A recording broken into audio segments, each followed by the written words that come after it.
lady. Hey ladies, welcome back to the Woman Podcast. My name is Katy Bezet, and today we are talking about, we're in the middle of like a little summer series talking about some little easy, fun things. What did we cover? We've got Abbey Ichter with us today. Say hey, Abbey. Hi, guys. Abby's been on the Woman Podcast before. She helps with lots of things related to the Woman Podcast.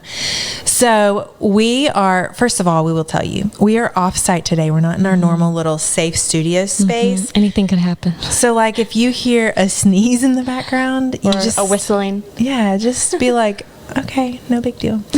But anyways, we've been in a little summer series, and the first one we talked about, why is my brain blanking? Was it plants? Yes. Plants okay. with Maya? Yes. So Maya and Nikita, we talked about, let's talk about plants, being a plant mom, all of that. And then last week it was with Kim Brown, and we talked about just like planning a fun dinner party and just kind of the heart of hospitality and why it's important to bring your friends over and sit around the table. And both of those are good. So if you haven't listened to those, go back and do that. And then today is kind of our last little one in this summer series. Our last nugget.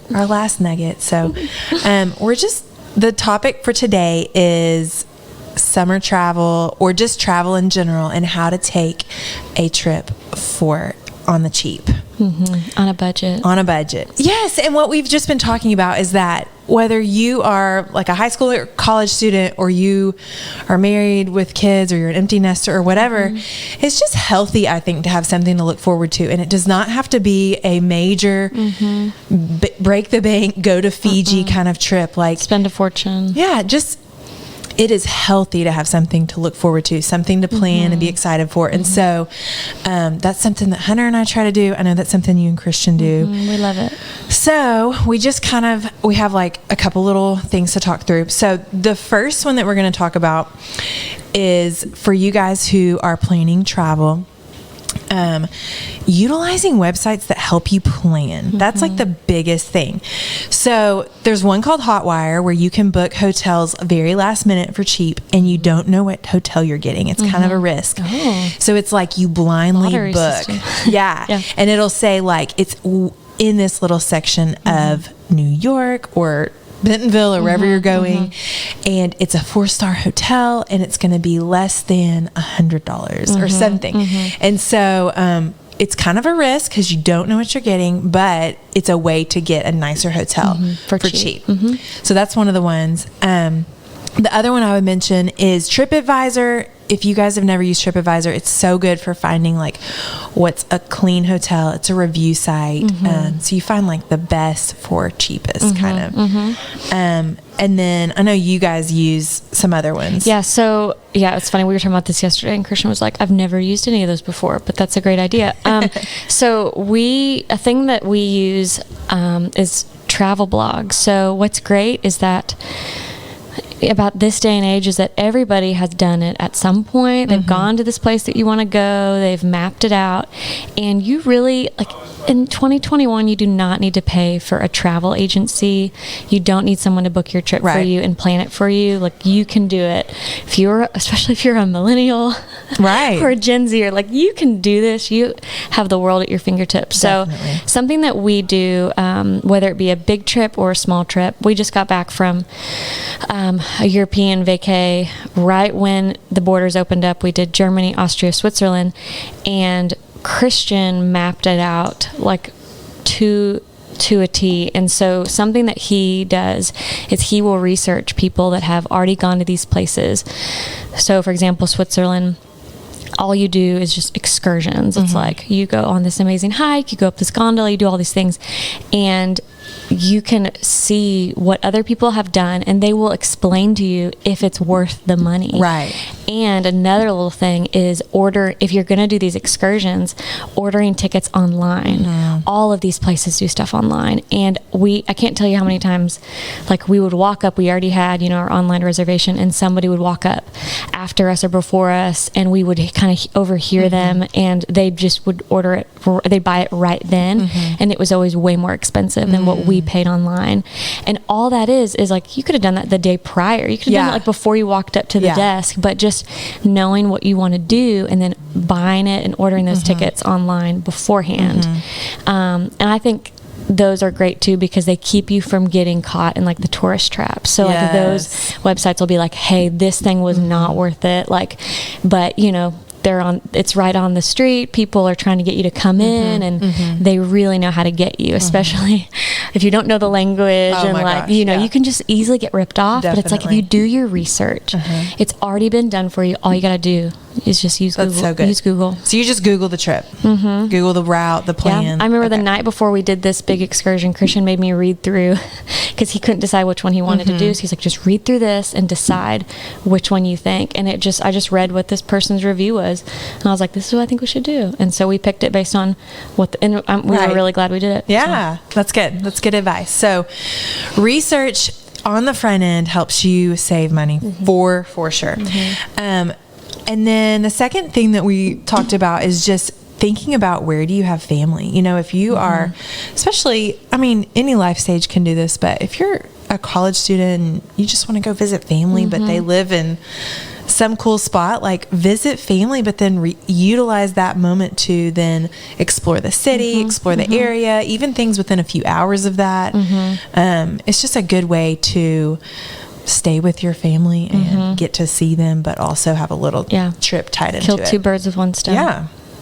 And then, Abby, you had mentioned like even tagging things onto work trips. We did this a lot when I was growing up. It's like, it was kind of our running joke that if there was a funeral or a wedding, that was like basically our vacation or family reunion, because that's how we would see all those family. And we'd be like, so-and-so is probably going to get married soon, or, you know, and so we just would utilize those trips. I remember one time we had a trip to Colorado for a family reunion, and my parents planned a little trip like to go a little bit further. We went to South Dakota and saw Mount Rushmore. And it was so fun, because it was just like the only reason we, you know, added on those things was just to go and see them. There was no people we were meeting there, but it was just like, we're already going to do this thing. So while we're going out to that part of the country, let's like, you know, we're already using the gas. Let's go out there and see other things. So same thing if like you have a work trip, like maybe your work is sending you to Florida for something.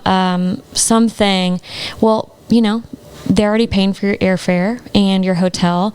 So maybe on the front end or the back end, like you just have one ticket to pay for, so send your spouse and you guys go do something before or after, and you know, you'll pay for your food or whatever while you're there. But it's like, if usually the most expensive part is getting there, so it's like if you can somehow have that paid for, even half the price, it's better. So just one ticket instead of two. So I think just being smart about, if you're already spending that time too, then go ahead and like make it worth it.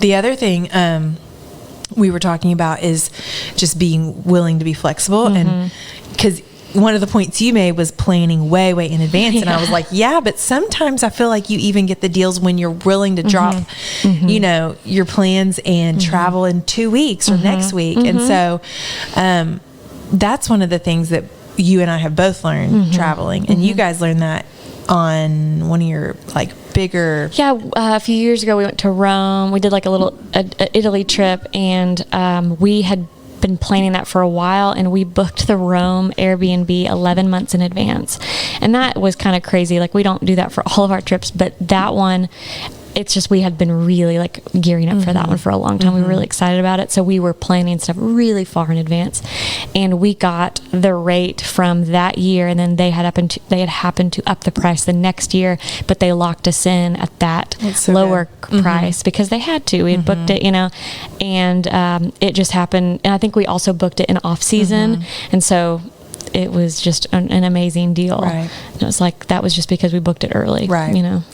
And then the other thing that we've learned too is just sometimes airlines or cruises or different places, hotels, they'll run deals that are very last minute, and because of their occupancy isn't high, they've got low occupancy, they're just willing to fill it up for a cheaper rate. And so, you know, if you're looking at a certain trip and then you notice on a website that something's cheaper, then be willing to sometimes jump at that. And I think too, I was going to say, I think it's like you almost just have to put on your little travel cap and be like, if you already know you want to do something, like we did that a few years back. Like we were going to book this trip and we saw some deal come up, and it was like at 11 at night, and we both like text our bosses that night, and we're like, is it okay if in 4 months we go here and we'd be gone for 2, you know what I mean? It's like, because the deal came up and we just had to, and so it's like, you have to move quickly. It's like, be prepared to move quickly. Right. But to do that, you have to like have the mindset of like, we're gonna be on the lookout. I think sometimes we get caught off guard by a deal and we're like, oh, I haven't even considered doing that. I don't know. It's like, it's almost too much. But I think if you decide we're going to do this year, then you always are on the lookout for a deal. Definitely. The last thing that we wanted to talk about is just reminding us all. I think we all need the reminder that, I think we see a lot of people on social media and Instagram posting very glamorous pics of their most recent whatever. And just reminding, we all need the reminder that like, we don't have to don't have the expectation that our lives have to look so Instagram beautiful. And we live in Arkansas. Arkansas is beautiful 4 seasons a year. The natural state. I know, like, and if you're listening and you're from another part of the U.S., then you just put your state in this. Or come to Arkansas. Or come visit Arkansas. But we have 4 beautiful seasons. We have lots of natural things to explore. And growing up, like my parents own their own business, and we never hardly ever took vacations, but we always had something little to look forward to. And I remember we really utilized just what's around. So we would go to a lake nearby and camp one night, or we would go do the Buffalo River, or go, to Northwest Arkansas and spend one night in a hotel or whatever. And so I have lots of memories of just exploring Arkansas, and going back to what we talked about at the beginning, just having something to look forward to make a memory as a family, make a memory as a group of friends or as a couple. Just to mix it up and not sit at home and watch Netflix on your weekend. Like, exactly. Go do something. Yeah. If you can go hike and find a waterfall. I'm like a part of this Facebook group that's talks about the waterfalls in Arkansas. And I'm like, amazing. Instead of staying inside, like literally it is free to get out of your car and walk down a trail and find a waterfall. Yeah. Bentonville's like, we went there for my 30th birthday, and cause they have bike trails. We strapped our bikes onto the SUV, and the food is so good because it's Walmart like headquarters. And just walking around the downtown, like I love Bentonville, and I would go there on any weekend because it's just beautiful. You guys have to go. I know. It's so, and they have their own airport, which is so funny and cool. XNA. Yeah. It's like I would imagine it'd probably be a great place to retire there. Because they have all the things that you need. Everything you need. Yeah. An airport, good food. It's like, beautiful homes. So I love it. Don't sleep on Arkansas. Yes, is what we're saying. Exactly. And it's not just summertime. I mean, in the fall you can explore. The fall it's beautiful. Is so beautiful. Petit Jean. And even if you're not an outdoorsy person, like, none of this stuff is strenuous. It's not like it's crazy hikes. I know. It's really a stroll. Right. It really is. So, is that it? Any other thoughts? Yes. So, I think at the end of the day, you might be someone that thinks, well, I didn't travel when I was younger. Like, this is just this is not natural to me. Like, I don't have the travel bug. I don't know where to begin. You say use Google. What am I looking up? I don't know. I would just say that, we all have things we love to do. We all have our priorities. And I think if you want to travel more, you just got to make room in your budget for it. I think we make room for the things that we care about, the things that matter to us. And if you want to start, making those memories, and if it's more of a priority to have memories than material things, like travel is a great way to do that with family and friends, and I just think anybody can do it. I think that's the point of this little episode, is that anybody can go on any budget. You just have to decide that you want to do it and make it happen. Yep. Save up, make the plans, and do it. I love it. Okay, well, thanks, Abby, for sharing your expertise. I really admire you guys, because you have for so many years, like, it has been a priority for you and Christian, and you've budgeted and made it happen, and you've made sacrifices in other areas, and like, I know firsthand from Abby and Christian being my friend, like they're not just putting this on credit cards. Like they save up. Yeah. The worst way to do a vacation is to pay for it when you get back. I know. Yeah. You want to come back and you want to leave it there, you know? That's the one thing we would encourage you not to do. Yeah. But, all right, ladies, if you have any questions on this, we'd love to help you practically, so you can message us. But thank you for listening to another episode of the Woman Podcast. We are going to take a little bit of a break, and then right around Women Conference, we will pick back up. Yep. So we will see you in the fall. We love you. Make sure you're registered for Women Conference, and we'll see you soon. See ya.